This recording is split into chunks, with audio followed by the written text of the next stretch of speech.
Talking to our cells. మనతో మనం మాట్లాడుకుంటాం. మనతో మనం మాట్లాడుకున్న పిచ్చితనం కాదు. మనతో మనం మాట్లాడకపోతే మనం పిచ్చి పనులు చేస్తాం. నిన్ను నువ్వు ప్రశ్నించుకోవాలి, నిన్ను నువ్వు బలపరచుకోవాలి.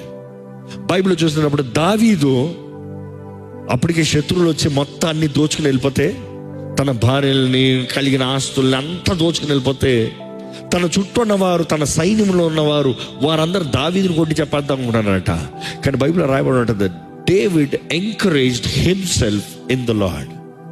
దావీదు తన్ను తాను ప్రభువు యందు బలం తెచ్చుకున్నాడట.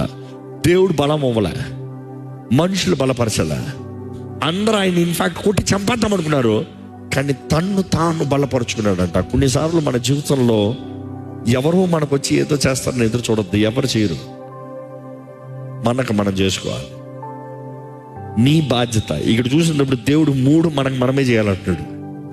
నీ చేతులు నువ్వు బలపరచు, నీ మోకాలను నువ్వు బలపరచు, నీ హృదయాన్ని నువ్వు బలపరచు. నీ హృదయాన్ని బలపరచవలసిన బాధ్యత నీదే.